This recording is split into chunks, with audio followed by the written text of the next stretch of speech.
Malik Ndoye, directeur général de la Société nationale des chemins de fer du Sénégal. Quel est le niveau actuel du développement des infrastructures ferroviaires au Sénégal avec ce projet de relance, bien sûr? Alors effectivement, vous avez bien fait de commencer par ça. Pendant plusieurs années, en tout cas au niveau de l'Interland, au niveau des agglomérations hors Dakar, le chemin de fer n'avait pas vraiment sifflé ces dernières années.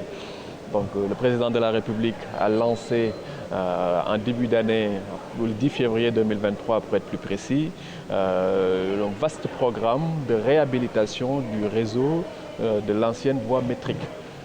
Aujourd'hui, les travaux se déroulent relativement très bien et on espère arriver à la finalisation des travaux à la fin de l'année pour une reprise de l'activité ferroviaire entre Dakar et Tambacounda, de fret dans un premier temps, à horizon janvier 2024. Donc la relance, elle est effective, elle est déjà là. Elle a été déjà mise en œuvre d'ailleurs quand on est parti à Touba lors du Grand Magal. Ça a été rééprouvé lors du Magal de Tivaouane, lors du Gamou de Tivaouane. Donc bon voilà, ça se passe convenablement bien finalement. Quels sont les projets à venir? Quelles sont les infrastructures qui seront mises en œuvre prochainement? Alors, les projets à venir, déjà, la priorité, c'est d'aller à Tambacounda dans un premier temps, puis d'aller dans un second temps à Kidira, histoire de faire la jonction avec la partie malienne qui a à peu près le même type de projet et qui se dirige vers Diboli, ce qui va permettre de faire la jonction de Dakar historique qu'on avait initialement entre Dakar et Bamako. Maintenant, c'est un premier projet. L'objectif, c'est d'arriver à garantir un maillage complet du territoire en termes de réseau ferroviaire.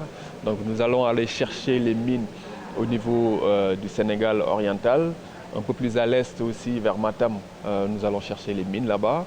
Il y a beaucoup de projets dans les tuyaux qui sont dans les tuyaux où les études sont en train d'être reprises petit à petit. Et ce que j'ai dit tout à l'heure, c'est qu'in fine, en 2035, qu'on puisse retrouver un réseau ferroviaire performant et dynamique comme on l'avait dans le temps. Pour le cas du Sénégal, on peut parler de retard dans le développement des infrastructures ferroviaires comparé aux autres pays?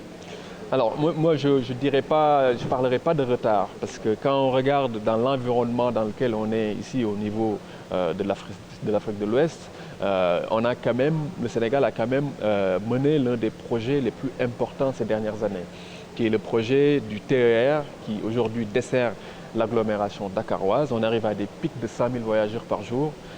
Donc bon voilà, après maintenant il faudra aller beaucoup plus loin, de manière beaucoup plus dynamique, être beaucoup plus agressif dans les projets. D'ailleurs c'est pour ça qu'on fait ce genre de forum, pour pouvoir réfléchir ensemble avec nos partenaires du continent africain sur les différentes problématiques de financement qu'on a.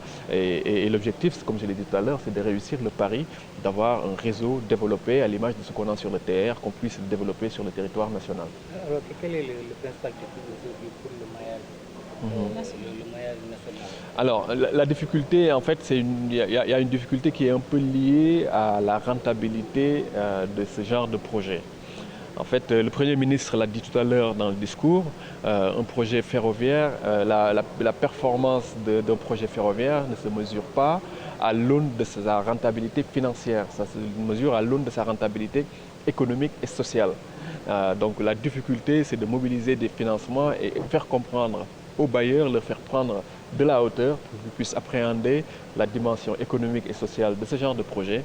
D'où ce genre de forum où on regroupe vraiment les bailleurs, les industriels, tous les acteurs, ceux qui participent de près ou de loin dans le ferroviaire, pour qu'on puisse réfléchir ensemble, poser ces contraintes et que nous espérons qu'in fine, à la sortie de ces 2 jours de travaux, il en sortira une déclaration et des engagements fermes de la part de tous les participants pour que derrière, on puisse avoir plus de facilité et plus de compréhension à mobiliser et à structurer les financements. Je vous remercie.